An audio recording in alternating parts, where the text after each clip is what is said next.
Hello dear student, this is Rajwant Singh and today I am going to teach the SST of class 7 chapter 2 Kings and Kingdoms.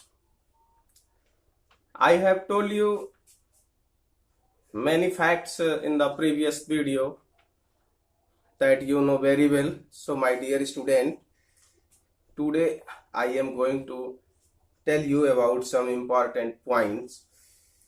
So let's start. My dear student, I have told you Chola administration that the Cholas had a highly organized administrative structure headed by the king and a council of ministers to aid and advise him. In order to protect the country, the Cholas maintained a large army comprising cavalry, infantry, elephants, and a strong navy. This they have done to save their country. So, my dear student, each province was further divided into Velanadu or districts and Nadu are groups of villages. My dear student, a large town was administered separately and called tenure. At times, princes were appointed as the governors of that time, and princes were appointed as the governors of provinces. My dear student, this is very important to know that who got the whose role and who got whose posts. So be careful. Officials were usually paid by granting them assignments of revenue bearing lands. So my dear student, the next point, village administration. I have told you this a short glimpse in the previous video. So see the next. The Cholas had a well developed system of local self-government. My dear student, the UR and the Sabha or Mahasabha were the two assemblies at that time.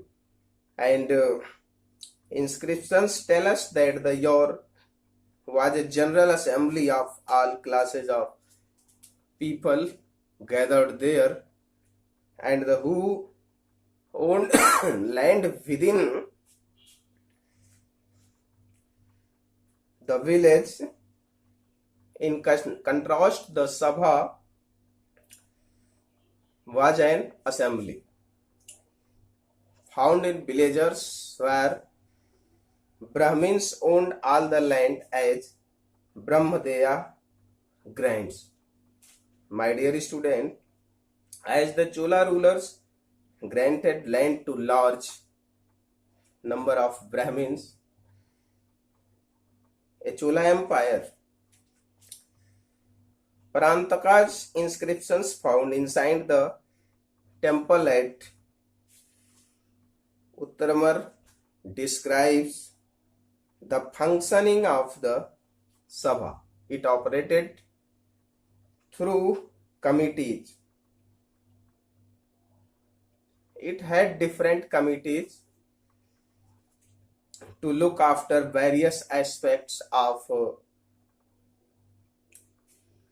local administration, including temples, gardens, irrigations, assessment of land revenue, maintenance of law and order, etc. etc.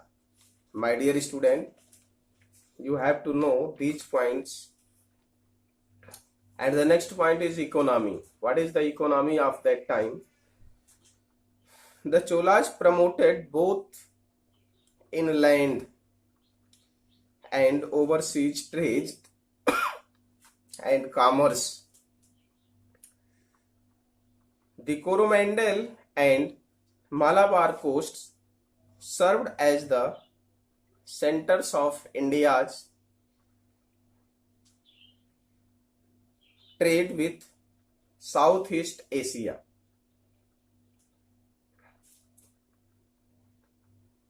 To fix the government's share of land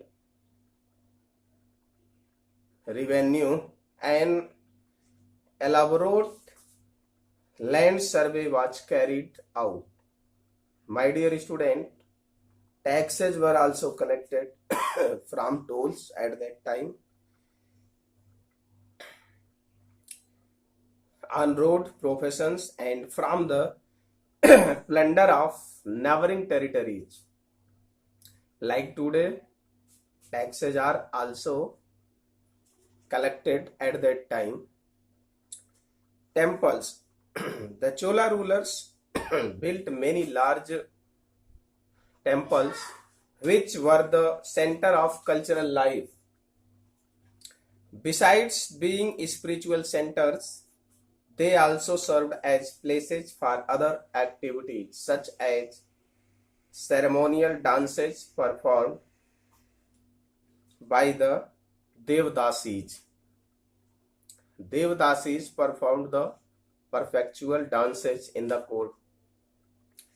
The temple was a maintained city or palace with living rooms for priests. The temple usually enjoyed revenue, free grants, and donations from the wealthy merchants. My dear student, the style of temple architecture was known as Dravida as it was confined to South India. The building of story upon story above the chief deity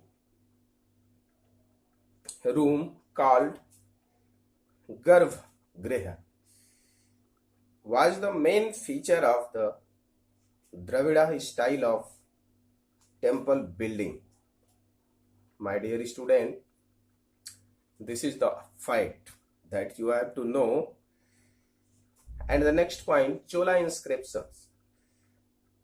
Our main sources of information on the Chola dynasty are the inscriptions of the period of that time. The Tamil copper plate inscription served not only as title book deeds of land grants, but also as records of the conquest and events. My dear student, the copper plate inscriptions are actually long documents. Engraved or embossed on thin sheets of copper, which are the punched and tied together. They have tied them together very tightly. My dear student, they record grants of land and bear the royal seal of indicate their authenticity. You can say authenticity. The person who has the authority. They also contain details about the land, wells, trees, canals, rivers, pastures, etc. and etc. Types of taxes and fines and all other rights enjoyed by the grantee. My dear student, At times, they contained royal genealogies as well. Inscriptions on stone pillars and temple walls, such as the ones inside the Brihadeshwar temple.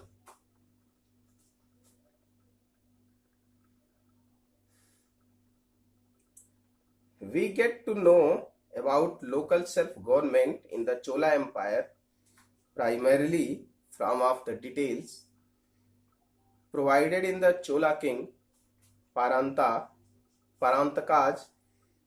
Uttarmer temple inscriptions of 919 CE and 921 CE. So, my dear student, these inscriptions describes the village assemblies in great detail. And the next point, language and literature. The Chola rulers patronized art and literature during the period of their reign. Popular saints called Nayanars and Alvars, who were devotees of Shiva and Vishnu respectively, flourished in the Tamil region between the 6th and 9th centuries. The age of Kamban is considered the golden age of Tamil literature, and his Ramayana is considered a classic in Tamil literature. My dear student, Tamil literature is also very important literature. And the next point, spearheads of Turkish invasion, Ghaznavi and Ghori. You have heard the names of Muhammad Ghori and Muhammad Ghaznavi. They are very famous personalities of that time. So, my dear student, Mahmud Ghaznavi, 998 to 1030 CE, also called Mahmud Ghaznavi, was a Turkish conqueror who established his empire in Ghazni, present-day Afghanistan. As part of his expansionist policy, he raided India 17 times between 1001 and 1027 CE at places like Punjab, Mathura, Multan and Thaneswar. His most daring raids were at Kannauj in 1018 CE and Somnath in 1025 CE. My dear student, he planned his attacks carefully and did not allow his enemies to combine against him. This is